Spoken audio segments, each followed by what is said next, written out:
ನಮಸ್ಕಾರ, A news ಟಿವಿಗೆ ಸ್ವಾಗತ. ನಾನು ಲೋಕೇಶ್. ಮೊದಲಿಗೆ ಹೆಡ್ಲೈನ್ಸ್. ಈಶಾ ಸನ್ನಿಧಿಯಲ್ಲಿ ವಿಜೃಂಭಣೆಯಿಂದ ನಾಗರ ಪಂಚಮಿ ಆಚರಣೆ, ಅಪಾರ ಜನಸಂಖ್ಯೆಯಲ್ಲಿ ಭಕ್ತರ ಆಗಮನ. ನಂದಿನಿ ಡೈರಿ ಕಟ್ಟಡದ ಪಿಲ್ಲರ್ ಏಕಾಏಕಿ ಕುಸಿತ, 3 ಪೈಕಿ ಓರ್ವ ವಿದ್ಯಾರ್ಥಿ ದುರಂತ ಅಂತ್ಯ. ಕಳಪೆ ಕಾಮಗಾರಿ ವಿರುದ್ಧ ಗ್ರಾಮಸ್ಥರು ಆಕ್ರೋಶ. ಕರ್ನಾಟಕದ ಗಡಿಯೊಳಗೆ ಗಡಿಗಲ್ಲು ನೆಟ್ಟಿರುವ ಆರೋಪ, ಕನ್ನಡ ಪರ ಸಂಘಟನೆಗಳಿಂದ ನಾಡಧ್ವಜಗಳೊಂದಿಗೆ ಬೃಹತ್ ಮೆರವಣಿಗೆ, ತಕ್ಷಣ ತೆರವುಗೊಳಿಸಿ ಯಥಾಸ್ಥಿತಿ ಕಾಯ್ದುಕೊಳ್ಳುವಂತೆ ಆಗ್ರಹ. ಬಾಗೇಪಲ್ಲಿ ಮುಖ್ಯ ರಸ್ತೆ ತೆರವು, ಪುರಸಭೆ ಪೊಲೀಸ್ ಅಧಿಕಾರಿಗಳಿಂದ ಕಾರ್ಯಾಚರಣೆ, ರಸ್ತೆ ಅತಿಕ್ರಮಿಸಿದ ಬೀದಿ ಬದಿ ವ್ಯಾಪಾರಸ್ಥರ ದಂಡ ವಸೂಲಿ.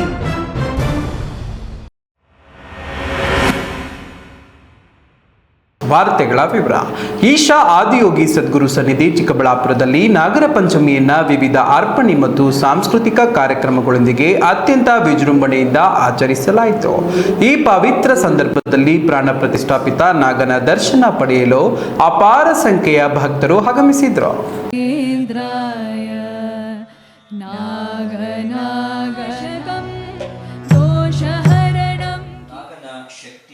ಹೊಂದಿದ ಒಂದು ಪವಿತ್ರ ಸೂತ್ರವೇ ನಾಗಸೂತ್ರ. ಸದ್ಗುರುಗಳು ವಿನ್ಯಾಸಗೊಳಿಸಿರುವ ಈಶಾ ಆದಿಯೋಗಿ ಸದ್ಗುರು ಸನ್ನಿಧಿ ಚಿಕ್ಕಬಳ್ಳಾಪುರದಲ್ಲಿ ನಾಗರ ಪಂಚಮಿಯನ್ನ ವಿವಿಧ ಅರ್ಪಣೆ ಮತ್ತು ಸಾಂಸ್ಕೃತಿಕ ಕಾರ್ಯಕ್ರಮಗಳೊಂದಿಗೆ ಅತ್ಯಂತ ವಿಜೃಂಭಣೆಯಿಂದ ಆಚರಿಸಲಾಯಿತು. ಆಚರಣೆಯ ಭಾಗವಾಗಿ ನಾಗನಿಗೆ ನಾಗಾಭಿಷೇಕ, ವಿವಿಧ ಸಾಂಸ್ಕೃತಿಕ ಕಾರ್ಯಕ್ರಮಗಳು ಹಾಗೂ ಭಕ್ತರಿಗೆ ನಾಗರ ಪಂಚಮಿಗೆ ಸಂಬಂಧಿಸಿದ ವಿವಿಧ ಅರ್ಪಣೆ ಮತ್ತು ಸೇವೆಗಳಲ್ಲಿ ಪಾಲ್ಗೊಳ್ಳಲು ಅವಕಾಶ ಕಲ್ಪಿಸಲಾಗಿತ್ತು.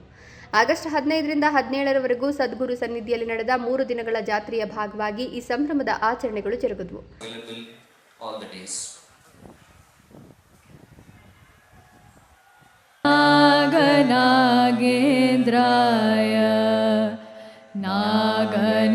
ಭಕ್ತರು ಅನನ್ಯ ಬೆಣ್ಣೆ ಸೇವೆ ಹಾಗೂ ಅನನ್ಯ ಸರ್ಪ ಸೇವೆಯಂತಹ ಹಲವಾರು ಪವಿತ್ರ ಅರ್ಪಣೆಗಳಿಗೆ ಸಾಕ್ಷಿಯಾದರು. ಅಲ್ಲದೆ ನಾಗದೋಷ ನಿವಾರಣೆಗೆ ನೆರವಾಗುವ ನಾಗದೋಷ ನಿವಾರಣಾ ಕ್ರಿಯೆಯಲ್ಲೂ ಅನೇಕ ಭಕ್ತರು ಭಾಗವಹಿಸಿದರು. ಈ ಸೇವೆಯಲ್ಲಿ ಭಾಗವಹಿಸಿದವರಿಗೆ ಪವಿತ್ರ ನಾಗಸೂತ್ರವನ್ನು ನೀಡಲಾಯಿತು. ಇದರೊಂದಿಗೆ ಭಕ್ತಿ ಮತ್ತು ಗ್ರಹಣಶೀಲತೆಯನ್ನು ಹೆಚ್ಚಿಸಲು ಯೋಗೇಶ್ವರ ಲಿಂಗಕ್ಕೆ ಕ್ಷೀರ ಸೇವೆಯನ್ನು ಸಮರ್ಪಿಸಲಾಯಿತು.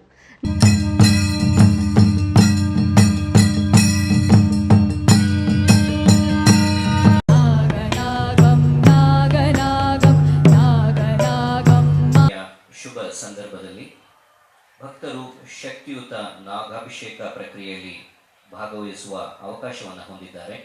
ನಾಗನ ಮಹತ್ವದ ಕುರಿತು ಮಾತನಾಡಿದ ಸದ್ಗುರುಗಳು, ಎಲ್ಲಾ ಮಿತಿಗಳನ್ನು ಮೀರಿ ಬೆಳಿಬೇಕೆಂಬ ಸಹಜ ಹಂಬಲ ಪ್ರತಿಯೊಬ್ಬ ಮನುಷ್ಯನಲ್ಲೂ ಇರುತ್ತದೆ. ಬದುಕನ್ನ ವಿಶಾಲವಾದ ಆಯಾಮದಲ್ಲಿ ಗ್ರಹಿಸಲು ಒಂದು ಪ್ರವೇಶ ದ್ವಾರದಂತೆ ಸೃಷ್ಟಿಸಲಾದ ಜೀವಂತ ದೈವವೇ ನಾಗ ಅಂತ ತಿಳಿಸಿದ್ದಾರೆ.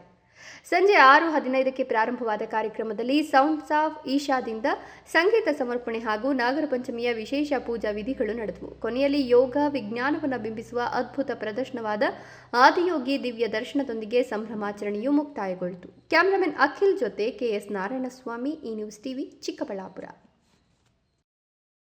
ಆಟವಾಡುತ್ತಿದ್ದ ವಿದ್ಯಾರ್ಥಿನಿಯೊಬ್ಬನ ಮೇಲೆ ನಂದಿನಿ ಡೈರಿಯ ಜರ್ಜರಿತ ಪಿಲ್ಲರ್ ಕುಸಿದು ಬಿದ್ದು ಸ್ಥಳದಲ್ಲೇ ಪ್ರಾಣ ಕಳೆದುಕೊಂಡಿದ್ದಾನೆ. ಗ್ರಾಮವೊಂದರ ಶಾಲೆ ಬಳಿಯ ಈ ಕರುಣಾಜನಕ ಘಟನೆ ನಡೆದಿದ್ದು, ಕಟ್ಟಡದ ಕಳಪೆ ಕಾಮಗಾರಿಯೇ ಅಪ್ರಾಪ್ತನ ಬಲಿಗೆ ಕಾರಣ ಎಂದು ಆರೋಪ ಕೇಳಿಬಂದಿತು.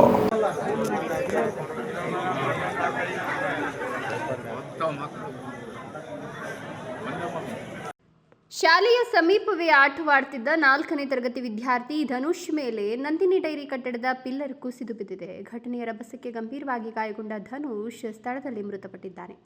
ವಿದ್ಯಾರ್ಥಿಯ ಸಾವಿಗೆ ಕಟ್ಟಡದ ಸುರಕ್ಷತಾ ಲೋಪವೇ ಕಾರಣವೇ ಎಂಬ ಪ್ರಶ್ನೆ ಇದೀಗ ಸಾರ್ವಜನಿಕರಲ್ಲಿ ಮೂಡಿದೆ. ಕಟ್ಟಡ ನಿರ್ಮಾಣದ ಗುಣಮಟ್ಟ ಹಾಗೂ ಸುರಕ್ಷತಾ ಕ್ರಮಗಳ ಬಗ್ಗೆ ಸಮಗ್ರ ತನಿಖೆ ನಡೆಸಬೇಕು ಅಂತ ಗ್ರಾಮಸ್ಥರು ಆಗ್ರಹಿಸಿದ್ದಾರೆ. ಇಂತಹ ಘಟನೆ ಮರುಕಳಿಸದಂತೆ ಕಟ್ಟಡದ ಸಂಪೂರ್ಣ ಸುರಕ್ಷತಾ ಪರಿಶೀಲನೆ ನಡೆಸಬೇಕು. ವಿದ್ಯಾರ್ಥಿ ಧನುಷ್ ಕುಟುಂಬಕ್ಕೆ ನ್ಯಾಯ ಒದಗಿಸಬೇಕು ಹಾಗೂ ಘಟನೆಗೆ ಹೊಣೆಗಾರರನ್ನು ಗುರುತಿಸಿ ಸೂಕ್ತ ಕ್ರಮ ಕೈಗೊಳ್ಳಬೇಕು ಅಂತ ಸಾರ್ವಜನಿಕರು ಒತ್ತಾಯಿಸಿದ್ದಾರೆ. ಘಟನಾ ಸ್ಥಳಕ್ಕೆ ಚಿಕ್ಕನಾಯಕನಹಳ್ಳಿ ತಾಲೂಕಿನ ತಹಶೀಲ್ದಾರ್ ಹಾಗೂ ಸ್ಥಳೀಯ ಪೊಲೀಸರು ಭೇಟಿ ನೀಡಿ ಪರಿಶೀಲನೆ ನಡೆಸಿದ್ದು, ಘಟನೆ ಕುರಿತು ತನಿಖೆ ಕೈಗೊಂಡಿದ್ದಾರೆ. Thimmaiah, E news TV, Tumakuru. Kolar ಜಿಲ್ಲೆಯ ಶ್ರೀನಿವಾಸಪುರ ತಾಲೂಕಿನ ಮರಸನಪಲ್ಲಿ ಗಡಿ ಭಾಗದಲ್ಲಿ ಉದ್ವಿಗ್ನ ವಾತಾವರಣ ನಿರ್ಮಾಣವಾಗಿದೆ. ಕರ್ನಾಟಕದ ಗಡಿ ಪ್ರದೇಶದೊಳಗೆ ಸುಮಾರು 500 ಮೀಟರ್ ಅಕ್ರಮವಾಗಿ ಆಂಧ್ರಪ್ರದೇಶದ ಗಡಿಗಲ್ಲು ನೀಡಲಾಗಿದೆ ಎಂಬ ಆರೋಪ ಕೇಳಿಬಂದಿದ್ದು, ಗಡಿಯಲ್ಲಿ ಐ ಡ್ರಾಮಾ ನಡೆದಿದೆ. ಅಕ್ರಮವಾಗಿ ಮೈಲುಗಲ್ಲು ನೆಟ್ಟ ಕಿಡಿಗೇಡಿಗಳ ವಿರುದ್ಧ ಕನ್ನಡಪರ ಹಾಗೂ ಪ್ರಗತಿಪರ ಸಂಘಟನೆಗಳು ಕ್ರಾಂತಿಕಾರಿ ಹೋರಾಟಕ್ಕೆ ಧುಮುಕಿದೆ.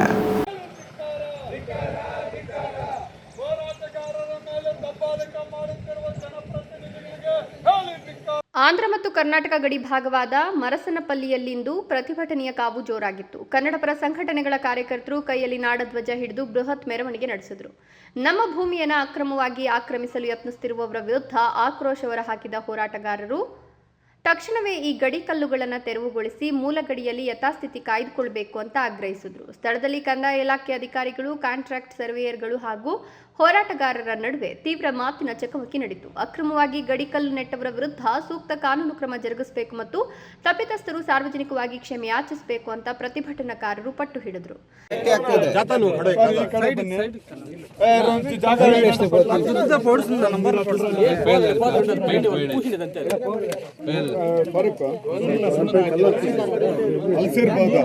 ಈಗ ಅಕ್ಷರಗಳು ಏನ್ ತೋರಿಸ್ತಾ ಇದೆ ಆಂಧ್ರ ಗಡಿ ಅಂತ ನಿಮ್ಗೆ ಗೊತ್ತಾಗ್ತಾ ಇದೆಯಾ? ಏನು ಬಂದಿಲ್ಲ, ಇಲ್ಲೇ ಮನೆ ಮಾಡಿಬಿಟ್ಟವ್ರೆ. ಇದು ಚೆನ್ನಾಗಿತ್ತು, ನನ್ನ ಇದಾವೆ, ಫೋಟೋಸ್ ಇದಾವೆ ಮೇಡಮ್ ಅವರೇ. ವಿಷಯ ತಿಳಿದಿದ್ದಂತೆ ತಾಲೂಕು ಆಡಳಿತ ಹಾಗೂ ಸಂಬಂಧಪಟ್ಟ ಇಲಾಖೆ ಅಧಿಕಾರಿಗಳು ಸ್ಥಳಕ್ಕೆ ಭೇಟಿ ನೀಡಿ ಪರಿಶೀಲನೆ ನಡೆಸಿದ್ರು. ನಮ್ಮ ಕರ್ನಾಟಕದ 500 ಮೀಟರ್ ಒಳಭಾಗಕ್ಕೆ ಬಂದು ಆಂಧ್ರದ ಗಡಿಕಲ್ಲು ನೆಡಲು ಧೈರ್ಯ ಬಂದಿದ್ದಾದ್ರೂ ಹೇಗೆ? ತಾಲೂಕು ಆಡಳಿತ ತಕ್ಷಣವೇ ಈ ಅಕ್ರಮ ಕಲ್ಲುಗಳನ್ನು ತೆರವುಗೊಳಿಸಬೇಕು, ಇಲ್ಲದಿದ್ದರೆ ಮುಂದಿನ ದಿನಗಳಲ್ಲಿ ಗಡಿ ಭಾಗದಲ್ಲಿ ಉಗ್ರ ಸ್ವರೂಪದ ಹೋರಾಟ ರೂಪಿಸಲಾಗುವುದು ಅಂತ ಸಂಘಟನೆಗಳು ಎಚ್ಚರಿಸಿದ್ದಾರೆ. ಆದ್ರೆ ಇವತ್ತು ಏನು ಇಲ್ಲ, ಅಲಕ ಕೆಲಸ ನಡೆದಿದೆ. ಆ ಗಡಿ ಭಾಗದಲ್ಲಿರ್ತಕ್ಕಂಥ ಕಲ್ಲನ್ನ ತಂದು ಇಲ್ಲಿ ನಾಟುವಂತ ಉದ್ದೇಶ ಇಷ್ಟೇ. ಅವ್ರಿಗೇನು ಇಷ್ಟು ಕಿಲೋಮೀಟರ್ ಕೆಲಸ ಮಾಡಬೇಕು ಅಂತೇಳಿ ಗುತ್ತಿಗೆದಾರಿಗೆ ಆರ್ಡರ್ ಮಾಡಿದ್ದಾರೆ. ಅವರು ಅಷ್ಟು ಮಾಡಿದಿರ ಕಡಿಮೆ ಕೆಲಸ ಮಾಡ್ಲಿಕ್ಕೆ, ಅದರಿಂದ ಹಣವನ್ನ ಲಪ್ಟಾಯಿಸಲಿಕ್ಕೆ, ಲೂಟಿ ಹೊಡಿಲಿಕ್ಕೆ ಇವತ್ತು ಕಾಂಟ್ರಾಕ್ಟರ್ಗಳು, ಅದಕ್ಕೆ ಸಂಬಂಧಪಟ್ಟಿರ್ತಕ್ಕಂಥ ಇಂಜಿನಿಯರ್ಗಳು ಮತ್ತೆ ನಮ್ಮ ಶ್ರೀನಿವಾಸಪುರ ತಾಲೂಕು ಈ ಭಾಗದಲ್ಲಿ ಬರುವಂತ ಜನಪ್ರತಿನಿಧಿಗಳು ಈ ಹಣವನ್ನ ಲೂಟಿ ಮಾಡ್ಲಿಕ್ಕೆ ಮಾಡಿರ್ತಕ್ಕಂಥ ಕೆಲಸದಿಂದ ಈ ಎರಡು ಹಳ್ಳಿಗಳ ಮಧ್ಯೆ ಸಾಮರಸ್ಯವನ್ನ ಇವತ್ತು ಹಾಳು ಮಾಡ್ಲಿಕ್ಕೆ ಹೊರಟಿದ್ದಾರೆ ಈ ಕಾಂಟ್ರಾಕ್ಟರ್ಗಳು, ಇಂಜಿನಿಯರ್ಗಳು. ಸ್ಥಳದಲ್ಲಿ ಯಾವುದೇ ರೀತಿಯ ಅಹಿತಕರ ಘಟನೆ ನಡೆಯದಂತೆ ಪೊಲೀಸರು ಬಿಗಿ ಬಂದೋಬಸ್ತ್ ಕೈಗೊಂಡಿದ್ದಾರೆ. ಗಡಿ ರಕ್ಷಣೆಗೆ ಆಡಳಿತ ಮಂಡಳಿ ತಕ್ಷಣ ಕ್ರಮ ಕೈಗೊಳ್ಳುತ್ತದೆ ಅನ್ನೋದನ್ನ ಕಾದು ನೋಡಬೇಕಿದೆ. ಸತೀಶ್, ಈ ನ್ಯೂಸ್ ಟಿವಿ, ಕೋಲಾರ. ಇದೀಗ ವಿರಾಮದ ನಂತರ ಈ ನ್ಯೂಸ್ ಟಿವಿ ಮುಂದುವರಿಯುತ್ತದೆ. ಖ್ಯಾತ ಶಸ್ತ್ರಚಿಕಿತ್ಸಾ ತಜ್ಞ ಡಾಕ್ಟರ್ ಪ್ರಶಾಂತ್ ಮೂರ್ತಿ ಸಾರಥ್ಯದಲ್ಲಿ ಆರಂಭಗೊಂಡಿದೆ ಅತ್ಯಾಧುನಿಕ ಸೌಲಭ್ಯಗಳನ್ನು ಒಳಗೊಂಡ ದಿನದ 24 ಗಂಟೆಗಳ ಕಾಲ ಕಾರ್ಯನಿರ್ವಹಿಸುತ್ತಿರುವ ಅಭಯ ಆಸ್ಪತ್ರೆಯಲ್ಲಿ ಎಲ್ಲಾ ರೀತಿಯ ಚಿಕಿತ್ಸೆಗಳು ಲಭ್ಯ. ಗುಣಮಟ್ಟದ ಆರೋಗ್ಯ ಸೇವೆಯನ್ನು ಕೈಗೆಟುಕುವ ದರದಲ್ಲಿ ಒದಗಿಸುವುದು ನಮ್ಮ ಧ್ಯೇಯ. ಚಿಕ್ಕಬಳ್ಳಾಪುರ ಜಿಲ್ಲೆಯಲ್ಲಿ ಆರಂಭಗೊಂಡಿರುವ ಈ ಆಸ್ಪತ್ರೆಯಲ್ಲಿ ಈ ಕೆಳಕಂಡ ಚಿಕಿತ್ಸೆಗಳು ಲಭ್ಯ: ತುರ್ತು ಸೇವೆ, ಜನರಲ್ ಮೆಡಿಸಿನ್, ಜನರಲ್ ಸರ್ಜರಿ, ಮಕ್ಕಳ ತಜ್ಞ ವೈದ್ಯರ ಸೇವೆ, ಎಂಡೋಸ್ಕೋಪಿ, ಮೂಳೆ ರೋಗ ತಜ್ಞರ ಸೇವೆ, ಸ್ತ್ರೀರೋಗ ತಜ್ಞರ ಸೇವೆ, gastro enterology, CT scanning, ultrasound ಹಾಗೂ ಪ್ರಯೋಗಾಲಯ ಸೇವೆಗಳು ಲಭ್ಯವಿದೆ. ಭಾರತದ ಪ್ರತಿಷ್ಠಿತ ದ್ವಿಚಕ್ರ ವಾಹನಗಳಲ್ಲಿ ಒಂದಾದ ಹೀರೋ ಬೈಕ್ಗಳು ಚಿಕ್ಕಬಳ್ಳಾಪುರ ಜಿಲ್ಲೆಯಲ್ಲಿ ಲಭ್ಯ. ಉದ್ಯಮಿ ಅಧಿಕೃತ ಡೀಲರ್ ಲಕ್ಷ್ಮೀನಾರಾಯಣ್ ಸಾರಥ್ಯದಲ್ಲಿ ಆರಂಭವಾಗಿರುವ ಶೋರೂಮ್ ಹಲವು ವೈಶಿಷ್ಟ್ಯತೆಗಳಿಂದ ಕೂಡಿದೆ. ಹೀರೋ ಕಂಪನಿಯ ಬೈಕ್ಗಳ ಅಧಿಕೃತ ಮಾರಾಟಗಾರರು ಮತ್ತು ಸರ್ವಿಸ್ ಸೆಂಟರ್ ಸೇವೆಗಳು ಚಿಕ್ಕಬಳ್ಳಾಪುರದಲ್ಲಿ ಈಗ ಲಭ್ಯ. ವಿಳಾಸ: ವಿಶಾಲ್ ಮಾರ್ಟ್ ಮುಂಭಾಗ, ಬೇಬಿ ರಸ್ತೆ, ಚಿಕ್ಕಬಳ್ಳಾಪುರ.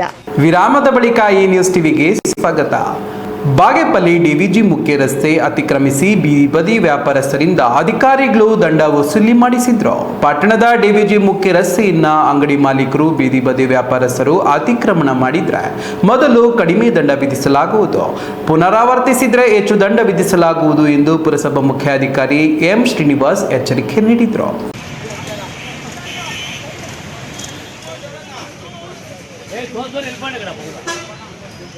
ಬಾಗೇಪಲ್ಲಿ ಪಟ್ಟಣದಲ್ಲಿ 100 ಅಡಿ ವಿಶಾಲವಾದ ರಸ್ತೆ ಇದೆ. ಬೀದಿ ಬದಿ ವ್ಯಾಪಾರಸ್ಥರು ಪಾದಚಾರಿ ರಸ್ತೆ ಬಿಟ್ಟು ಮುಖ್ಯ ರಸ್ತೆಯನ್ನು ಅತಿಕ್ರಮಿಸಿ ತಳ್ಳುವ ಬಂಡಿಗಳನ್ನು ಆಟೋಗಳನ್ನು ಅಡ್ಡವಾಗಿ ಇಟ್ಟು ವ್ಯಾಪಾರ ಮಾಡುತ್ತಿದ್ರು.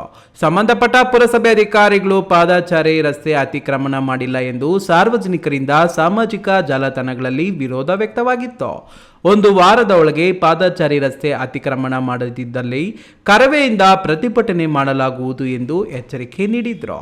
5ರಿಂದ ಪುರಸಭೆ ಮುಖ್ಯಾಧಿಕಾರಿ ಎಂ ಶ್ರೀನಿವಾಸ್ ಪೊಲೀಸ್ ಅಧಿಕಾರಿಗಳ ತಂಡ ಬೆಳಗ್ಗೆ ಪಟ್ಟಣದ ಡಿವಿಜಿ ಮುಖ್ಯ ರಸ್ತೆಯಲ್ಲಿ ಸಂಚರಿಸಿದ್ರು. ಪಟ್ಟಣದ ಕುಂಬಾರಪೇಟೆ ಬಾಲಕಿಯರ ಬಾಲಕರ ಶಾಲಾ ಮುಂಭಾಗದಲ್ಲಿ ಡಾಕ್ಟರ್ ಎಚ್ಎನ್ ವೃತ್ತ ಸೇರಿದಂತೆ ರಸ್ತೆಯ ಇಕ್ಕೆಲುಗಳಲ್ಲಿ ಪಾದಚಾರಿ ರಸ್ತೆಯಲ್ಲಿ ಅಕ್ರಮವಾಗಿ ಇಟ್ಟಿದ್ದ ತಳ್ಳುವ ಗಾಡಿಗಳನ್ನು, ಕಸ ತ್ಯಾಜ್ಯ, ಕಲ್ಲು ಸಪ್ಪಡಿಗಳನ್ನು ಪುರಸಭೆ ನೌಕರರು ತೆರವುಗೊಳಿಸಿದ್ರು. ಪುರಸಭೆ ಮತ್ತು ಪೊಲೀಸ್ ಅಧಿಕಾರಿಗಳು ರಸ್ತೆ ಅತಿಕ್ರಮಣ ತೆರವು ಮಾಡಿಸಿದಾಗ ಬೀದಿ ಬದಿ ವ್ಯಾಪಾರಸ್ಥರು ಪಾದಚಾರಿ ರಸ್ತೆಯಲ್ಲಿ ಇರುತ್ತಾರೆ. ನಂತರ ಅಧಿಕಾರಿಗಳು ಹೋದ ತಕ್ಷಣವೇ ರಸ್ತೆಯಲ್ಲಿ ವ್ಯಾಪಾರ ಮಾಡುತ್ತಾರೆ. 1 ಅಥವಾ 2 ದಿನಗಳಿಗೆ ತೆರವು ಕಾರ್ಯಾಚರಣೆ ಸೀಮಿತ ಆಗಿರದೆ ಶಾಶ್ವತ ಪರಿಹಾರ ಆಗಬೇಕು ಎಂದು ಸಾರ್ವಜನಿಕರು ಅಧಿಕಾರಿಗಳಿಗೆ ಒತ್ತಾಯಿಸಿದ್ದಾರೆ. ನಿನ್ನೆ ಹೋಗಿ ಫುಟ್ಪಾತ್ ಮೇಲೆ ಇಟ್ಟಿರ್ತಕ್ಕಂಥವ್ರನ್ನೆಲ್ಲ ವಾರ್ನ್ ಮಾಡಿ ದಂಡ ವಿಧಿಸಿ ಬಂದಿದ್ದೀವಿ. ಇವತ್ತಿಂದ ಇಟ್ಕೊಂಡ್ರೆ ಮತ್ತೆ ನಾವು ದಂಡದ ಜೊತೆ ನಿಮ್ಮಲ್ಲಿರೋ ಇಟ್ಟಿರ್ತಕ್ಕಂಥ ವಸ್ತುಗಳನ್ನು ನಾವು ತೊಗೊಂಡೋಗ್ತೀವಿ, ಸೀಸ್ ಮಾಡ್ಕೊಂಡು ಹೋಗ್ತೀವಿ ಅಂತ ಹೇಳಿ ಹೇಳ್ಬಿಟ್ಟು ಬಂದಿದ್ವಿ. ಹಾಗಾಗಿ ಎಚ್ಚರಿಕೆ ಕೊಟ್ಟು ಫಸ್ಟು ನಿನ್ನೆಲ್ಲ ಎಚ್ಚರಿಕೆ ಕೊಟ್ಟು ಬಂದಿದ್ವಿ. ಇವತ್ತು ಏನು ಮಾಡಿದ್ದೀವಿ ಅಂದರೆ ಎಚ್ಚರಿಕೆ ಕೊಟ್ಟವರೆಲ್ಲ ನಿನ್ನೆ ಆಲ್ಮೋಸ್ಟ್ ಆಲ್ ಎಲ್ಲರೂ ಹಿಂದೆ ಫುಟ್ಪಾತ್ ಮೇಲೆ ಇಟ್ಕೊಂಡಿಲ್ಲ, ಎಲ್ಲ ಹಿಂದೆ ಅವರ ಅಂಗಡಿಗಳಲ್ಲೇ ಇಟ್ಕೊಂಡಿದ್ದಾರೆ. ಮುಂದುವರೆದು ಇವತ್ತು ಆ ಫುಟ್ಪಾತ್ಗಳಲ್ಲಿ ಕೆಲವರೆಲ್ಲ ಕೈಗಾಡಿಗಳು ಡಬ್ಬಗಳನ್ನು, ತಿಂಡಿ ಡಬ್ಬಗಳ ಟೈಪು ಕೈಗಾಡಿ ಡಬ್ಬಗಳನ್ನು ಅವ್ರು ಏನು ಮಾಡಿದ್ದಾರೆ ಇಟ್ಕೊಂಡ್ಬಿಟ್ಟು ಬೀಗ ಹಾಕಿ ಹೋಗಿದ್ದಾರೆ. ಯಾವುದೇ ವ್ಯಾಪಾರ ಮಾಡ್ತಿಲ್ಲ, ಏನಿಲ್ಲ, ಫುಟ್ಪಾತ್ ಮೇಲೆ ಇಟ್ಟಿದ್ದಾರೆ. ಅದ್ರ ಕೆಳಗೆಲ್ಲ ಕಸ ಎಲ್ಲ ಗಲೀಜೆಲ್ಲ ತುಂಬಿಕೊಂಡು ನಮಗೂ ಸ್ವಚ್ಛತೆ ಮಾಡಲಿಕ್ಕೆ ತುಂಬ ತೊಂದರೆ ಆಗ್ತಾಯಿತ್ತು. ಹಾಗಾಗಿ ಇವತ್ತು ನಮ್ಮೆಲ್ಲ ಸ್ವಚ್ಛತಾ ಸಿಬ್ಬಂದಿ ಜೊತೆ ಎಲ್ಲ ಸ್ವಚ್ಛತಾ ಗಾಡಿಗಳನ್ನೆಲ್ಲ ತೊಗೊಂಡೋಗಿ ಇವತ್ತು ಅನಾಮಧೇಯವಾಗಿ ಬಿದ್ದಿರ್ತಕ್ಕಂಥ ನಿಲ್ಲಿಸಿರ್ತಕ್ಕಂಥ ಬೀಗ ಹಾಕಿ ನಿಲ್ಲಿಸಿರ್ತಕ್ಕಂಥ ಎಲ್ಲ ಡಬ್ಬಗಳನ್ನು, ಕೈಗಾಡಿಗಳನ್ನೆಲ್ಲ ನಾವು ಸೀಸ್ ಮಾಡಿ ಎತ್ಕೊಂಡ್ಬಂದಿದ್ದೀವಿ. ಅವರಿಗೆ ಬಂದರೆ ದಂಡ ವಿಧಿಸಿ ಇನ್ಮೇಲೆ ಇಡಬಾರ್ದು ಅಂತ ಹೇಳಿ ಎಚ್ಚರಿಕೆ ಕೊಟ್ಟು ದಂಡ ವಿಧಿಸ್ಕೊಂಡು ನಾವು ಅದನ್ನು ಬಿಡುಗಡೆ ಮಾಡ್ತೀವಿ. ಹಾಗಾಗಿ ಇವತ್ತು ಮ್ಯಾಕ್ಸಿಮಮ್ ಒಂದು ಸೈಡ್ ಪೂರ್ತಿ ಮಾಡಿದ್ವಿ. ಅದೇ ರೀತಿ ನಾವು ಮಾಡಿರೋದು ನೋಡಿ ಆಲ್ಮೋಸ್ಟ್ ಆಲ್ ಎದುರುಗಡೆ ಭಾಗದಲ್ಲೂ ಜನ ಎಲ್ಲ ಎಚ್ಚೆತ್ಕೊಂಡು ಗಾಡಿಗಳನ್ನೆಲ್ಲ ಹಿಂಭಾಗ ಹಾಕೊಂಡಿದ್ದಾರೆ.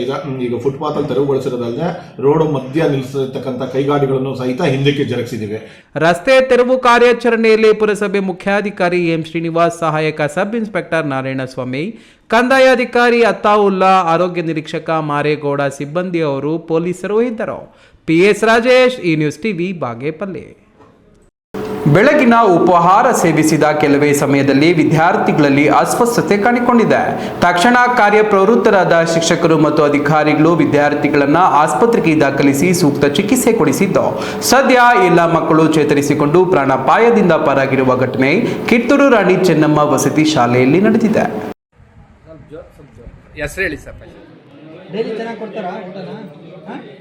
ತುಮಕೂರು ಜಿಲ್ಲೆಯ ತುರುವೇಕೆರೆ ತಾಲೂಕಿನ ಮಣೆಚೆಂಡೂರಿನ ಕಿತ್ತೂರು ರಾಣಿ ಚೆನ್ನಮ್ಮ ವಸತಿ ಶಾಲೆಯಲ್ಲಿ ಬೆಳಗಿನ ಉಪಹಾರ ಸೇವಿಸಿದ 6 ಮತ್ತು 7ನೇ ತರಗತಿಯ 12 ವಿದ್ಯಾರ್ಥಿಗಳು ಅಸ್ವಸ್ಥಗೊಂಡ ಘಟನೆ ನಡೆದಿದೆ. ತಕ್ಷಣವೇ ಶಿಕ್ಷಕರು ಮಕ್ಕಳನ್ನು ಮಾಯಸಂದ್ರ ಪ್ರಾಥಮಿಕ ಆರೋಗ್ಯ ಕೇಂದ್ರಕ್ಕೆ ಕರೆದೊಯ್ದು ಪ್ರಾಥಮಿಕ ಚಿಕಿತ್ಸೆ ಕೊಡಿಸಿ ನಂತರ ಹೆಚ್ಚಿನ ಚಿಕಿತ್ಸೆಗಾಗಿ ತುರುವೇಕೆರೆ ಸಾರ್ವಜನಿಕ ಆಸ್ಪತ್ರೆಗೆ ರವಾನಿಸಿದರು. ಮಧ್ಯಾಹ್ನದ ವೇಳೆಗೆ 9 ಮಕ್ಕಳು ಸಂಪೂರ್ಣವಾಗಿ ಗುಣಮುಖರಾಗಿದ್ದು, ಉಳಿದ 3 ವಿದ್ಯಾರ್ಥಿಗಳಲ್ಲಿ ತೀವ್ರ ಸುಸ್ತು ಕಾಣಿಸಿಕೊಂಡ ಹಿನ್ನೆಲೆ ವೈದ್ಯರ ಸಲಹೆಯಂತೆ ಆಂಬ್ಯುಲೆನ್ಸ್ ಮೂಲಕ ಆದಿಚುಂಚನಗಿರಿ ಆಸ್ಪತ್ರೆಗೆ ದಾಖಲಿಸಲಾಯಿತು.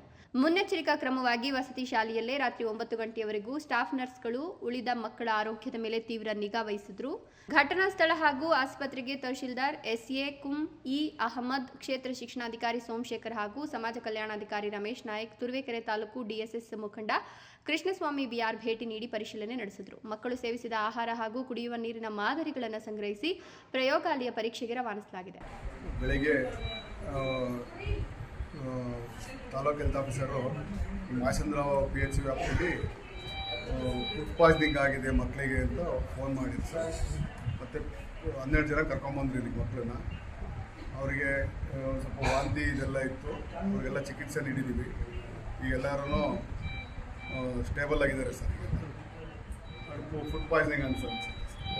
ಪ್ರಸ್ತುತ ಎಲ್ಲ ವಿದ್ಯಾರ್ಥಿಗಳು ಸಂಪೂರ್ಣ ಗುಣಮುಖರಾಗಿದ್ದು, ಯಾರೊಬ್ಬರಿಗೂ ಯಾವುದೇ ಅಪಾಯ ಇಲ್ಲ ಅಂತ ತಾಲೂಕು ಆರೋಗ್ಯಾಧಿಕಾರಿ ನವೀನ್ ಕುಮಾರ್ ಸ್ಪಷ್ಟಪಡಿಸಿದ್ದು, ಪೋಷಕರು ನಿಟ್ಟುಸಿರು ಬಿಟ್ಟಿದ್ದಾರೆ. ತಿಮ್ಮಯ್ಯ, ಈ ನ್ಯೂಸ್ ಟಿವಿ, ತುಮಕೂರು. ಚಿಕ್ಕಬಳ್ಳಾಪುರ ನಗರದ ವಾಪಸಂದ್ರ ಜಚನಿ ಕಾಲೇಜು ಆವರಣದಲ್ಲಿರುವ ಶ್ರೀ ಜಂಗಮ ಮಠದ ನಿಡುಮಾಮಿಡಿ ಮಠ ದೇವಾಲಯದ ಜೀರ್ಣೋದ್ಧಾರ ಕಾರ್ಯಕ್ರಮ ನಡೆಸದಂತೆ ತಹಶೀಲ್ದಾರ್ ರಶ್ಮಿರವರು ನಿಷೇಧ ಮಾಡಿದ್ದಾರೆ.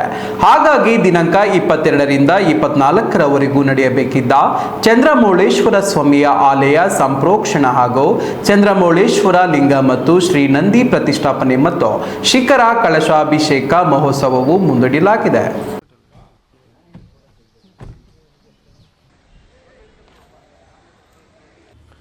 ಚಿಕ್ಕಬಳ್ಳಾಪುರ ನಗರದ ವಾಪಸಂದ್ರ ಜಚನಿ ನಿಡುಮಾಮಿಡಿ ಮಠದಲ್ಲಿದ್ದ ಜಂಗಮ ಮಠದಲ್ಲಿರುವ ದೇವಾಲಯ ಜೀರ್ಣೋದ್ಧಾರ ಹಾಗೂ ಪುನರ್ ನಿರ್ಮಾಣ ಹಾಗೂ ಚಂದ್ರಮೌಳೇಶ್ವರ ಸ್ವಾಮಿಯ ಆಲಯ ಸಂಪ್ರೋಕ್ಷಣ ಹಾಗೂ ಚಂದ್ರಮೌಳೇಶ್ವರ ಲಿಂಗ ಮತ್ತು ಶ್ರೀ ನಂದಿ ಪ್ರತಿಷ್ಠಾಪನೆ ಮತ್ತು ಶಿಖರ ಕಳಶಾಭಿಷೇಕ ಮಹೋತ್ಸವವು ದಿನಾಂಕ 22/8/2026 ದಿನಾಂಕ 24/8/2026ರವರೆಗೆ ನಿಡುಮಾಮಿಡಿ ಮಠದವರು ಏರ್ಪಾಡು ಮಾಡಿಕೊಂಡಿರುವುದನ್ನು ತಹಶೀಲ್ದಾರ್ ರಶ್ಮಿ ಅಂದು ಕಾರ್ಯಕ್ರಮ ನಡೆಸದಂತೆ ತಡೆ ಮಾಡಿದ್ದಾರೆ.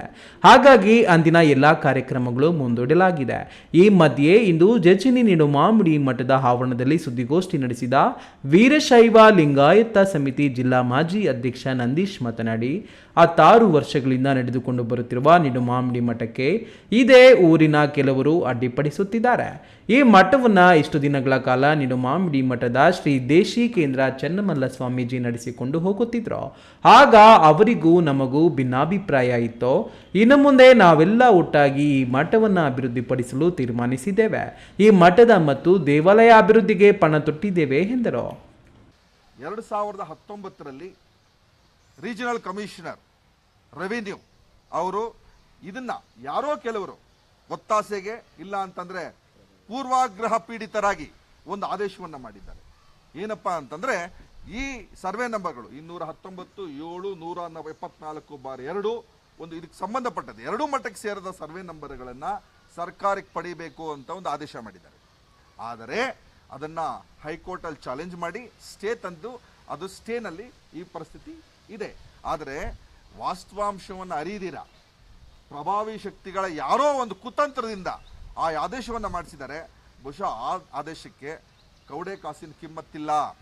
ಇನ್ನು ನಿಡುಮಾಮಿಡಿ ಮಠದವರು ಜಂಗಮ ಮಠದ ಮೂಲ ಉದ್ದೇಶಗಳನ್ನು ಗಾಳಿಗೆ ತೂರಿ ಪುರಾತನ ಕಾಲದ ದೇವಾಲಯ ಕೆಡವಿ ಅದಕ್ಕೆ ಸೇರಿದ ಕೆಲವು ಸರ್ವೆ ನಂಬರ್ಗಳ ಜಮೀನು ಮಾರಾಟಕ್ಕೆ ಮುಂದಾಗಿದೆ. ದೇವಾಲಯದಲ್ಲಿ ಬೆಲೆ ಬಾಳುವ ವಿಗ್ರಹಗಳು ಕೊಳವಾಗಿದೆ. ದೇವಾಲಯದ ಮೂಲ ಆಚಾರ್ಯಕ್ಕೆ ಧಕ್ಕೆ ತಂದಿದೆ. 22ರಿಂದ ನಡೆಸಲು ಉದ್ದೇಶಿಸಿರುವ ಚಂದ್ರಮೌಳೇಶ್ವರ ದೇವಾಲಯ ಸಂಪ್ರೋಕ್ಷ ಕಾರ್ಯಕ್ರಮ ನಿಲ್ಲಿಸಬೇಕು ಎಂದು ಶ್ರೀರಾಮ ಸೇನೆ ರಾಷ್ಟ್ರಾಧ್ಯಕ್ಷ ಪ್ರಮೋದ್ ಮುತಾಲಿಕ್ ಹಾಗೂ ವಕೀಲೆ ಜ್ಯೋತಿಯವರು ಜಿಲ್ಲಾಧಿಕಾರಿಗಳಿಗೆ ದೂರು ನೀಡಿ ಸುದ್ದಿಗೋಷ್ಠಿಯನ್ನ ನಡೆಸಿದ್ರು. ಈ ಹಿನ್ನೆಲೆಯಲ್ಲಿ ತಹಶೀಲ್ದಾರ್ ಈ ಆದೇಶವನ್ನು ಪಾಸ್ ಮಾಡಿದ್ದಾರೆ ಎನ್ನಲಾಗಿದೆ. ಇನ್ನು ಇಂದಿನ ಸುದ್ದಿಗೋಷ್ಠಿಯಲ್ಲಿ ವೀರಶೈವ ಲಿಂಗಾಯತ ಧರ್ಮದ ಜಿಲ್ಲಾಧ್ಯಕ್ಷ ಮಹೇಶ್, ಬಸವಾಪುರ ಪ್ರಧಾನ ಕಾರ್ಯದರ್ಶಿ ಶಿವಕುಮಾರ್, ಸಮುದಾಯದ ಮುಖಂಡರು ಸದಾಶಿವ ಆರಾಧ್ಯ, ಪರಮ ಶಿವಮೂರ್ತಿ ಇತರರು ಇದ್ದರು. ಕೆಎಸ್ ನಾರಾಯಣಸ್ವಾಮಿ, ಈ ನ್ಯೂಸ್ ಟಿವಿ, ಚಿಕ್ಕಬಳ್ಳಾಪುರ. ಕೋಲಾರ ಜಿಲ್ಲೆಯಲ್ಲಿ ಕಲಬೆರಕೆ ಹಾಗೂ ತಿರಸ್ಕೃತ ಹಾಲಿನ ಮಾರಾಟಕ್ಕೆ ಕಡಿವಾಣ ಹಾಕಲು ಜಿಲ್ಲಾಡಳಿತ ಈಗ ಬಿಗಿ ಕ್ರಮಕ್ಕೆ ಮುಂದಾಗಿದೆ.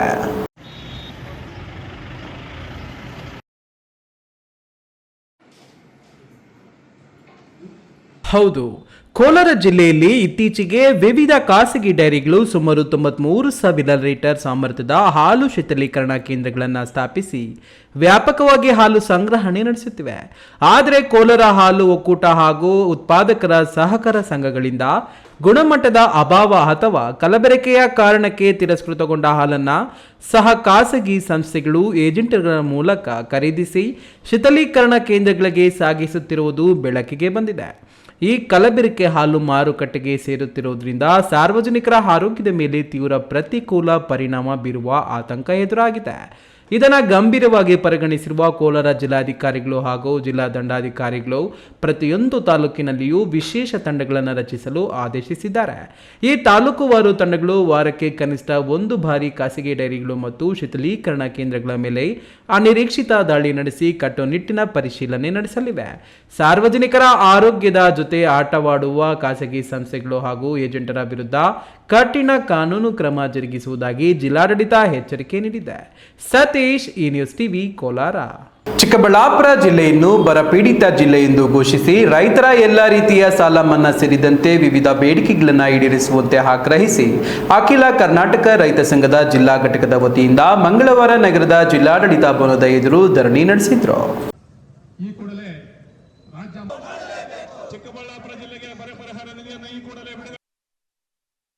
ಚಿಕ್ಕಬಳ್ಳಾಪುರ ಬರಪೀಡಿತ ಜಿಲ್ಲೆ ಎಂದು ಕೂಡಲೇ ಘೋಷಿಸಬೇಕು, ಎಕರೆಗೆ ಕನಿಷ್ಠ 50,000 ಪರಿಹಾರ ನೀಡಬೇಕು ಎಂದು ಒತ್ತಾಯಿಸಿ ಅಖಿಲ ಕರ್ನಾಟಕ ರೈತ ಸಂಘಟನೆ ಕಾರ್ಯಕರ್ತರು ಜಿಲ್ಲಾಡಳಿತ ಭವನದ ಮುಂದೆ ಪ್ರತಿಭಟನೆ ಹಮ್ಮಿಕೊಂಡಿದ್ದರು. ಈ ವೇಳೆ ಮಾತನಾಡಿದ ಅಧ್ಯಕ್ಷ ಮಂಜುನಾಥ ರೆಡ್ಡಿ, ವಾಡಿಕೆ ಮಳೆಯಾಗದೆ ಜಿಲ್ಲೆಯ ರೈತರು ಸಂಕಷ್ಟಕ್ಕೆ ಸಿಲುಕಿದ್ದು ಕೂಡಲೇ ಚಿಕ್ಕಬಳ್ಳಾಪುರ ಜಿಲ್ಲೆಯನ್ನ ಬರಪೀಡಿತ ಜಿಲ್ಲೆ ಎಂದು ಘೋಷಿಸಬೇಕು. ವಿಬಿಜಿ ರಾಮ್ಜಿ ಯೋಜನೆಯಡಿ ಬರ ಪರಿಹಾರ ಕಾಮಗಾರಿಗಳನ್ನು ಜಾರಿಗೊಳಿಸಬೇಕು. ರೈತರ ಸಹಕಾರ ಸಂಘಗಳು, ವಾಣಿಜ್ಯ ಬ್ಯಾಂಕ್ಗಳು ಹಾಗೂ ಬಂಗಾರದ ಅಡಮಾನ ಸೇರಿದಂತೆ ಎಲ್ಲ ರೀತಿಯ ಸಾಲಗಳನ್ನು ಮನ್ನಾ ಮಾಡಬೇಕು ಎಂದು ಪ್ರತಿಭಟನಾಕಾರರು ಒತ್ತಾಯಿಸಿದರು. ನಾವು ಹೇಳ್ದಂಗೆ ಫಸ್ಟು ನಮ್ಮ ಜಿಲ್ಲೆಯನ್ನು ಬರಪೀಡಿತ ಜಿಲ್ಲೆ ಎಂದು ತಕ್ಷಣ ಘೋಷಣೆ ಮಾಡಬೇಕು. ಇವತ್ತು ಏನೆಲ್ಲ ರೈತರು ಬೆಳೆ ವಿಮೆ ನೋಂದಣಿ ಮಾಡಿದ್ದಾರೆ ಅವರಿಗೆ ನ್ಯಾಯಯುತವಾದಂಥ ವೈಜ್ಞಾನಿಕವಾದಂಥ ವಿಮೆಯನ್ನು ಇವತ್ತು ವಿಮಾ ಕಂಪನಿಗಳಿಂದ ಕೊಡಿಸಬೇಕಂತ ಜವಾಬ್ದಾರಿ ರಾಜ್ಯ ಮತ್ತು ಕೇಂದ್ರ ಸರ್ಕಾರಗಳಿಗಿದೆ. ಮೂರನೇದು, ಇವತ್ತು ವಿಮೆಗೆ ಕಡದೇ ಇರತಕ್ಕಂಥ ಎಲ್ಲ ರೀತಿಯ ಬೆಳೆಗಳಿಗೆ ನೀರಾವರಿ, ಮಳೆಯಾಶ್ರಿತ, ತೋಟಗಾರಿಕೆ ಎಲ್ಲ ರೀತಿಯಾದಂಥ ಇವತ್ತು ಅಭಾವದಿಂದ ನಷ್ಟಕ್ಕೀಡಾಗಿರ್ತಕ್ಕಂಥ ರೈತರಿಗೆ ನಷ್ಟ ಪರಿಹಾರವನ್ನು ಕೇಂದ್ರ ಅಭಾವ ಪರಿಹಾರ ನಿಧಿ ಮತ್ತು ರಾಜ್ಯ ಅಭಾವ ಪರಿಹಾರ ನಿಧಿ ಅಡಿಯಲ್ಲಿ ಇವತ್ತಿನ ಈ ಒಂದು ಲೆಕ್ಕಾಚಾರಕ್ಕೆ ತಕ್ಕಂತೆ ವೈಜ್ಞಾನಿಕವಾದಂಥ ಲೆಕ್ಕಾಚಾರಕ್ಕೆ ತಕ್ಕಂತೆ ಇವತ್ತು ರೈತರಿಗೆ ಪರಿಹಾರವನ್ನು ನೀಡಬೇಕಾಗಿದೆ. ಕಾಡು ಬಿಸಿಲನ್ನು ಲೆಕ್ಕಿಸದೆ 106 ರೈತರು ಸುಮಾರು 3 ಗಂಟೆಗಳ ಕಾಲ ಧರಣಿ ನಡೆಸಿ ಸರ್ಕಾರದ ವಿರುದ್ಧ ಆಕ್ರೋಶ ವ್ಯಕ್ತಪಡಿಸಿದರು. ಬೇಡಿಕೆಗಳನ್ನು ಈಡೇರಿಸದಿದ್ದರೆ ಮುಂದಿನ ದಿನಗಳಲ್ಲಿ ಹೋರಾಟವನ್ನು ತೀವ್ರಗೊಳಿಸುವುದಾಗಿ ಎಚ್ಚರಿಸಿದರು. ಬಳಿಕ ಅಪರ ಜಿಲ್ಲಾಧಿಕಾರಿ ಎನ್ ಭಾಸ್ಕರ್ ಅವರ ಮೂಲಕ ಸರ್ಕಾರಕ್ಕೆ ಮನವಿ ಸಲ್ಲಿಸಿದರು. ಧರಣಿಯಲ್ಲಿ ಸಹ ಸಂಚಾಲಕ ಲಕ್ಷ್ಮೀನಾರಾಯಣ್, ಸಂಘದ ರವಿಚಂದ್ರ ರೆಡ್ಡಿ, ಮುಖಂಡರಾದ ಹೇಮಚಂದ್ರ, ಶ್ರೀನಿವಾಸ್, ನರಸಿಂಹಪ್ಪ, ಆಂಜನೇಯ ರೆಡ್ಡಿ, ಅಶ್ವತ್ಥಮ್ಮ ಸೇರಿದಂತೆ ಹಲವರು ಭಾಗವಹಿಸಿದ್ದರು. ಕ್ಯಾಮರಾ ಪರ್ಸನ್ ಅಖಿಲ್ ಜೊತೆ ಕೆಎಸ್ ನಾರಾಯಣಸ್ವಾಮಿ, ಈ ನ್ಯೂಸ್ ಟಿವಿ, ಚಿಕ್ಕಬಳ್ಳಾಪುರ. ಶೂನ್ಯ ಬಡ್ಡಿ ದರದಲ್ಲಿ ಸಾಲವನ್ನು ನೀಡುವ ಬ್ಯಾಂಕು ಯಾವುದಾದರೂ ಇದ್ದರೆ ಅದು ಬಿಡಿಸಿಸಿ ಬ್ಯಾಂಕ್ ಆಗಿದೆ. ರೈತ ಮಹಿಳೆಯರು ಮತ್ತು ಶ್ರೀಶಕ್ತಿ ಸಂಘದ ಮಹಿಳೆಯರು ಸಾಲದ ಸೌಲಭ್ಯವನ್ನು ಒಂದು ಸಂಘಕ್ಕೆ 15 ಲಕ್ಷ ರೂಗಳವರೆಗೆ ಪಡೆಯಬಹುದಾಗಿದೆ ಎಂದು ಬಿಡಿಸಿಸಿ ಬ್ಯಾಂಕ್ ನಿರ್ದೇಶಕ ಕಾಮಿನಹಳ್ಳಿ ರಮೇಶ್ ತಿಳಿಸಿದರು. ಆಧಾರ್ ತಮ್ಗಳಾಗಿ ನಿಲ್ಲಬೇಕು. ಏನ್ ತಗೊಂಡಿದ್ದೀರಾ ಸಾಲವನ್ನ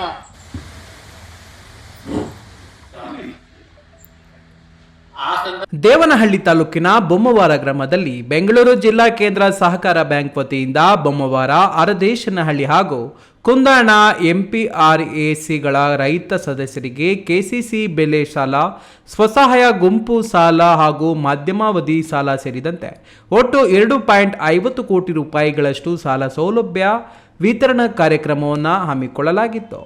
ಬಿಡಿಸಿಸಿ ಬ್ಯಾಂಕ್ ಉಪಾಧ್ಯಕ್ಷ ಇತ್ತರಹಳ್ಳಿ ರಮೇಶ್ ಮಾತನಾಡಿ, ಸಹಕಾರ ಬ್ಯಾಂಕ್ಗಳು ರೈತರ ಆರ್ಥಿಕ ಅಭಿವೃದ್ಧಿಗೆ ಪೂರಕವಾಗಿ ಕಾರ್ಯನಿರ್ವಹಿಸುತ್ತಿವೆ. ಸಾಲದ ವಿಚಾರದಲ್ಲಿ ಏನೇ ಸಮಸ್ಯೆ ಆದರೂ ನಮ್ಮನ್ನ ಸಂಪರ್ಕಿಸಿದರೆ ಸೂಕ್ತ ಮಾಹಿತಿ ನೀಡುತ್ತೇವೆ ಎಂದು ಸಲಹೆ ನೀಡಿದರು. ಮುಂದೆ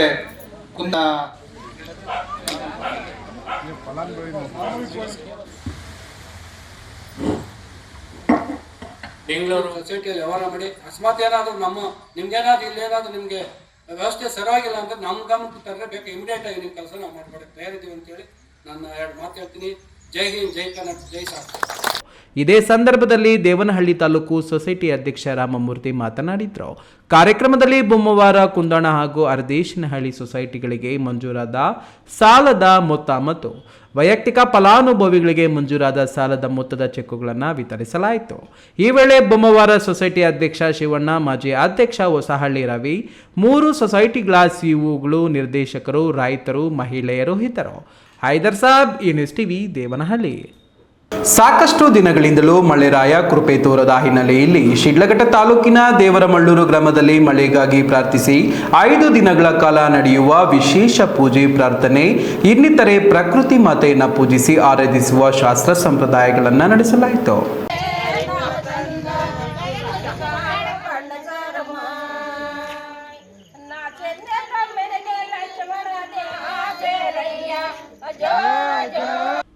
ಮಳೆರಾಯನು ಮುನಿಸಿಕೊಂಡಾಗ ಮಳೆರಾಯನನ್ನ ಪ್ರಾರ್ಥಿಸಲು ಅನಾದಿ ಕಾಲದಿಂದಲೂ ಹಿರಿಯರು ನಡೆಸಿಕೊಂಡು ಬರುತ್ತಿದ್ದ ಶಾಸ್ತ್ರ, ಪೂಜೆ, ಸಾಂಪ್ರದಾಯಿಕ ಆಚರಣೆಗಳು ಇತ್ತೀಚಿನ ವರ್ಷಗಳಲ್ಲಿ ಏಳ ಹೆಸರಿಲ್ಲದಂತಾಗುತ್ತಿವೆ. ಆದರೂ ಅಪರೂಪಕ್ಕೆ ಕೆಲ ಗ್ರಾಮಗಳಲ್ಲಿ ಇನ್ನೂ ಕೂಡ ಅನಾದಿ ಕಾಲದಿಂದಲೂ ನಡೆಸಿಕೊಂಡು ಬರುತ್ತಿದ್ದ ಸಂಪ್ರದಾಯ, ಪೂಜೆ, ಪುನಸ್ಕಾರಗಳನ್ನು ಮುಂದುವರಿಸಲಾಗುತ್ತಿದೆ. ಈ ವರ್ಷ ಅದೇಕೆ ಮಳೆರಾಯನು ಮುನಿಸಿಕೊಂಡಿದ್ದಾನೆ? ಮುಂಗಾರು ಮಳೆಗಾಲ ಆರಂಭವಾಗಿ ಸಾಕಷ್ಟು ದಿನಗಳಾದರೂ ಬಿತ್ತನೆ ಮಾಡುವಷ್ಟು ಮಳೆ ಬೀಳಲೇ ಇಲ್ಲ. ಹಾಗಾಗಿ ಶಿಡ್ಲಘಟ್ಟ ತಾಲೂಕಿನ ದೇವರಮಳ್ಳೂರು ಗ್ರಾಮದಲ್ಲಿ ಮಳೆರಾಯನನ್ನ ಪೂಜಿಸುವ ಪೂಜೆ ಪುನಸ್ಕಾರವನ್ನು ಆರಂಭಿಸಿದ್ದಾರೆ. ಗ್ರಾಮದ ಮಧ್ಯೆ ಮಳೆರಾಯನ ಚಿತ್ರದ ರಂಗೋಲಿ ಬಿಡಿಸಿ ಕಳಶ ಪ್ರತಿಷ್ಠಾಪನೆ ಮಾಡಿ ಕಳಶದ ಸುತ್ತಲೂ 5 ರಾಗಿ ರೊಟ್ಟಿಗಳನ್ನಿಟ್ಟು ಪೂಜೆ ನೆರವೇರಿಸಲಾಯಿತು. ಸಂಜೆಯಿಂದ ರಾತ್ರಿ 10 ಗಂಟೆಯವರೆಗೆ ಮಳೆರಾಯನ ಶೋಭಾನೆ ಪದಗಳನ್ನು ಹಾಡಿದ್ರು. ನಂತರ ಕಳಸವನ್ನ ಗ್ರಾಮದ ಶ್ರೀ ಮಳ್ಳೂರಂಬ ದೇವಿ ಕೆರೆಗೆ ಕೊಂಡೊಯ್ದು ವಿಶೇಷ ಪೂಜೆ ಸಲ್ಲಿಸಿ ಪೂಜೆಗಿಟ್ಟು 5 ರೊಟ್ಟಿಗಳ ಪೈಕಿ 3 ರೊಟ್ಟಿಗಳನ್ನ ಕೆರೆಗೆ ಅರ್ಪಿಸಿ ಉಳಿದ 2 ರೊಟ್ಟಿಗಳನ್ನ ಪ್ರಸಾದವಾಗಿ ಹಂಚಿದ್ರು. 5 ದಿನಗಳ ಪೂಜೆ ಪುನಸ್ಕಾರಗಳನ್ನ ಮುಗಿಸಿ ಕಡೆಯ 5ನೇ ದಿನ ಗಂಡು ಮಗುವಿಗೆ ಹೆಣ್ಣಿನ ವೇಷ ತೊಡಿಸಿ ಮಳೆರಾಯನ ಪ್ರತಿರೂಪವಾಗಿ ಗ್ರಾಮದ ಪ್ರಮುಖ ಬೀದಿಗಳಲ್ಲಿ ಮೆರವಣಿಗೆ ಮಾಡಲಾಗುತ್ತದೆ. ವೇಷಧಾರಿ ಮಗುವಿನ ಮೇಲೆ ನೀರು ಹಾಕಿ ಪೂಜಿಸಿದ ಬಳಿಕ ಕೆರೆಯಲ್ಲಿ ಪೂಜಾ ವಿಧಿವಿಧಾನಗಳನ್ನು ನೆರವೇರಿಸಿ ಗ್ರಾಮಸ್ಥರಿಗೆ ಸಿಹಿ ಹಂಚಲಾಗುತ್ತದೆ. ಅದೇ ರೀತಿ ಮಳೆರಾಯನನ್ನ ಒಲಿಸಿಕೊಳ್ಳಲು ಕತ್ತಿಗಳ ಮದುವೆ ಮಾಡಿಸುವ ವಿಶಿಷ್ಟ ಆಚರಣೆಯನ್ನು ಹಮ್ಮಿಕೊಳ್ಳಲಾಗಿದ್ದು ಗ್ರಾಮದ ಪ್ರತಿ ಮನೆಯಿಂದಲೂ ಭಾಗವಹಿಸಲಿದ್ದಾರೆ. ಮಳೆರಾಯನನ್ನ ಪೂಜಿಸಿ ಕರುಣಿಸಲೆಂದು ಪ್ರಾರ್ಥಿಸಲಿದ್ದಾರೆ. ವೀರಾಪುರ ಮಂಜುನಾಥ್, ಈ ನ್ಯೂಸ್ ಟಿವಿ, ಶಿಡ್ಲಘಟ್ಟ. ತೋಟಗಾರಿಕೆ ಇಲಾಖೆ ವತಿಯಿಂದ ಪ್ರಸಕ್ತ 2026-27ನೇ ಸಾಲಿನಲ್ಲಿ ವಿವಿಧ ಯೋಜನೆಗಳ ಅಡಿ ಫಲಾನುಭವಿಗಳಿಗೆ ಆಯ್ಕೆ ಪ್ರಕ್ರಿಯೆಯನ್ನ ಲಾಟರಿ ಮೂಲಕ ಪಾರದರ್ಶಕವಾಗಿ ನಡೆಸಲಾಯಿತು. ಗುಡಿಬಂಡೆ ತಾಲೂಕು ಕಚೇರಿ ಸಭಾಂಗಣದಲ್ಲಿ ಇಂದು ನಡೆದ ಆಯ್ಕೆ ಪ್ರಕ್ರಿಯೆಯಲ್ಲಿ ವಿವಿಧ ಘಟಕಗಳ ಅಡಿ ಸಲ್ಲಿಕೆಯಾಗಿದ್ದ ಅರ್ಜಿಗಳ ಪೈಕಿ ಅರ್ಹ ಫಲಾನುಭವಿಗಳನ್ನು ಲಾಟರಿ ಮೂಲಕ ಆಯ್ಕೆ ಮಾಡಲಾಯಿತು.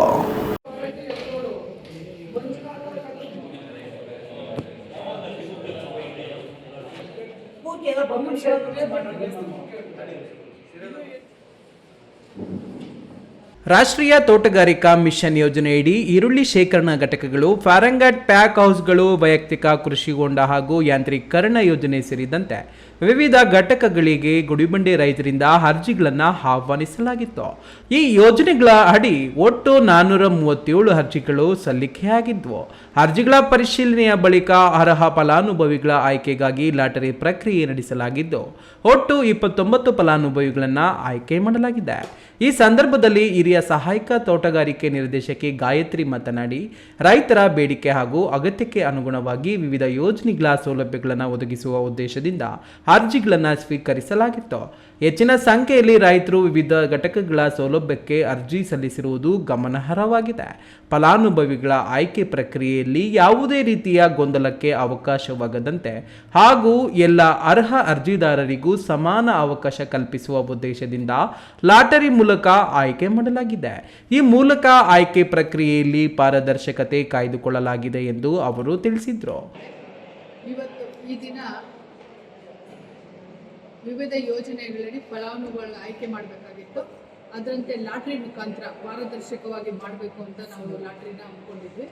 ಅದು ಸಾಹೇಬರನ್ನ ಪರ್ಮಿಷನ್ ತಗೊಂಡು ನಾವು ಮಾಡ್ತಾ ಇದ್ದೀವಿ. ಸಾಹೇಬರ ಅಧ್ಯಕ್ಷತೆಯಲ್ಲಿ ಮಾಡಬೇಕಾಗಿತ್ತು, ಕಾರಣಾಂತರಗಳಿಂದ ಅವ್ರು ಬರೋಕ್ಕಾಗಲಿಲ್ಲ.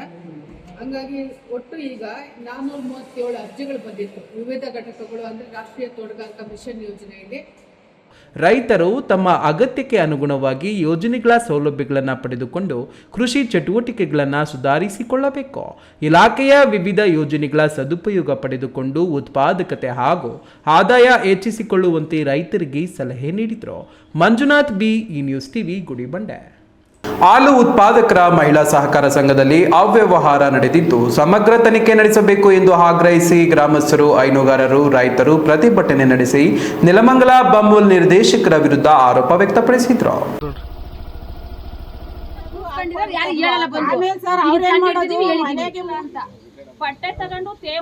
ಒಂದೆಡೆ ಧಿಕ್ಕಾರ ಕೂಗಿ ಆಕ್ರೋಶ ವ್ಯಕ್ತಪಡಿಸುತ್ತಿರೋರೆಲ್ಲ ಹೈನೋದ್ಯಮಿ ರೈತರು.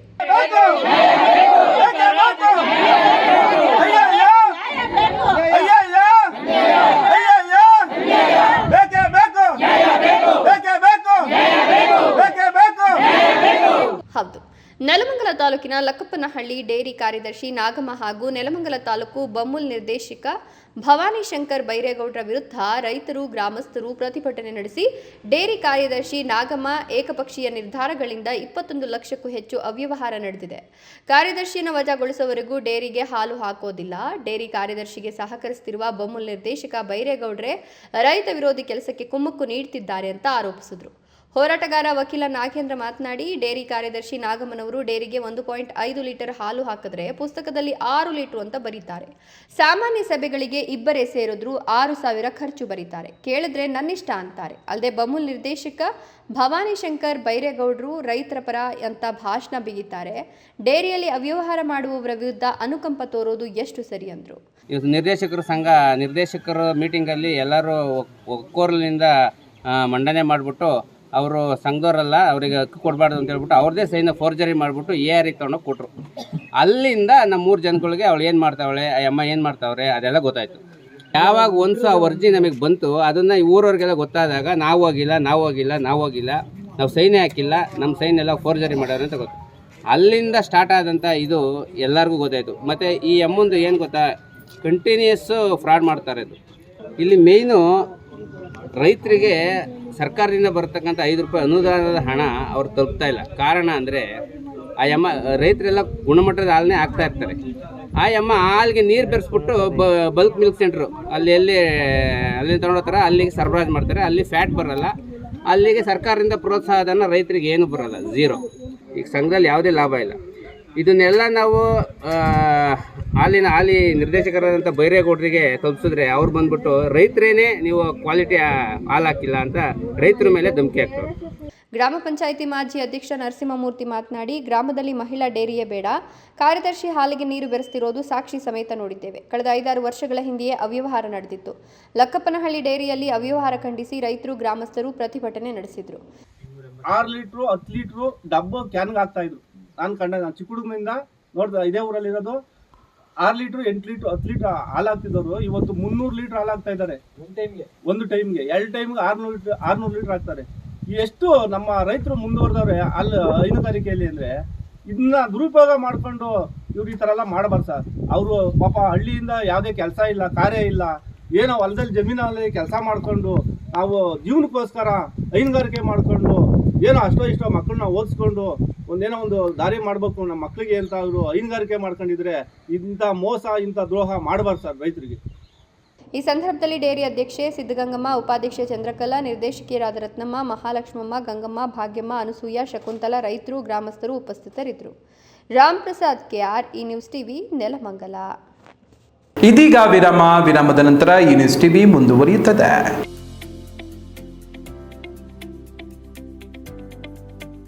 ಶಾಂತ ಸಮೂಹ ಶಿಕ್ಷಣ ಸಂಸ್ಥೆಗಳು ಪೇರೆಸಂದ್ರ, ಚಿಕ್ಕಬಳ್ಳಾಪುರ. ಪೇರೆಸಂದ್ರದ ಶಾಂತ ಸಮೂಹ ಶಿಕ್ಷಣ ಸಂಸ್ಥೆಯಲ್ಲಿ ಉದ್ಯೋಗ ಮತ್ತು ಸೇವಾ ಆಧಾರಿತ ನರ್ಸಿಂಗ್ ಕೋರ್ಸ್, ಅರೆ ವೈದ್ಯಕೀಯ ಕೋರ್ಸ್ಗಳು, ಪ್ರಯೋಗಾಲಯ ತರಬೇತಿ ಕೋರ್ಸ್ಗಳು, ಫಿಸಿಯೋಥೆರಪಿ, ಡಿ-ಫಾರ್ಮಾ ಮತ್ತು ಬಿ-ಫಾರ್ಮಾ ಕೋರ್ಸ್ಗಳಿಗೆ ದಾಖಲಾತಿಗಳು ಆರಂಭವಾಗಿದೆ. ನಿಮ್ಮ ಉಜ್ವಲ ಭವಿಷ್ಯಕ್ಕಾಗಿ ಆರೋಗ್ಯ ಶಿಕ್ಷಣ ಕೋರ್ಸ್ಗಳಿಗೆ ಇಂದೇ ದಾಖಲಾತಿ ಪಡೆಯಿರಿ.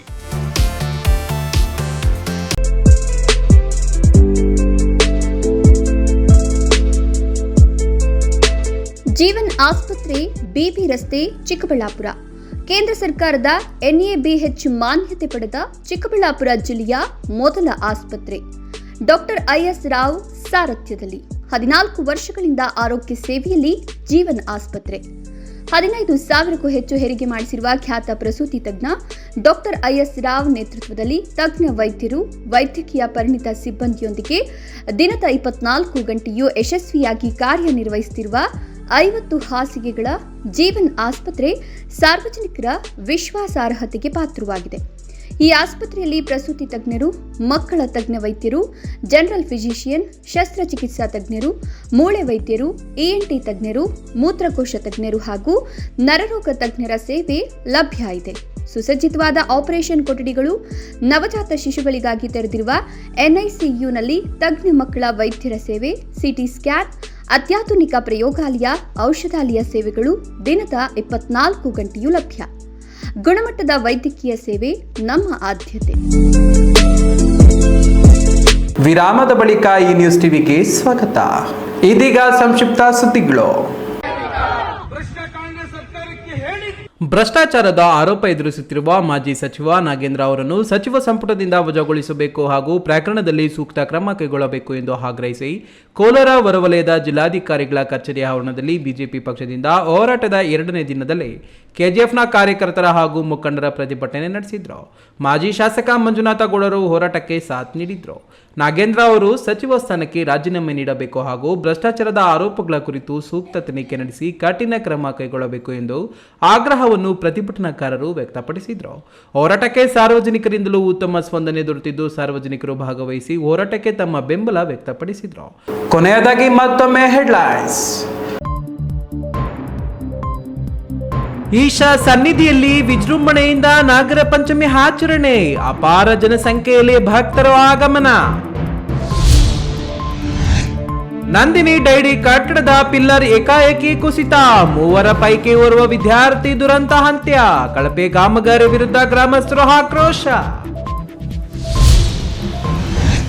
ಕರ್ನಾಟಕದ ಗಡಿಯೊಳಗೆ ಗಡಿಗಲ್ಲು ನೆಟ್ಟಿರುವ ಆರೋಪ, ಕನ್ನಡ ಪರ ಸಂಘಟನೆಗಳಿಂದ ನಾಡಧ್ವಜಗಳೊಂದಿಗೆ ಬೃಹತ್ ಮೆರವಣಿಗೆ, ತಕ್ಷಣ ತೆರವುಗೊಳಿಸಿ ಯಥಾಸ್ಥಿತಿ ಕಾಯ್ದುಕೊಳ್ಳುವಂತೆ ಆಗ್ರಹ. ಬಾಗೇಪಲ್ಲಿ ಮುಖ್ಯ ರಸ್ತೆ ತೆರವು, ಪುರಸಭೆ ಪೊಲೀಸ್ ಅಧಿಕಾರಿಗಳಿಂದ ಕಾರ್ಯಾಚರಣೆ, ರಸ್ತೆ ಅತಿಕ್ರಮಿಸಿದ ಬೀದಿ ಬದಿ ವ್ಯಾಪಾರಸ್ಥರ ದಂಡ ವಸೂಲಿ. ವೈಭವೀಕರಣವಿಲ್ಲದ ನೈಜ ಸುದ್ದಿಗಳಿಗಾಗಿ ವೀಕ್ಷಿಸಿ ಈ ನ್ಯೂಸ್ ಟಿವಿ.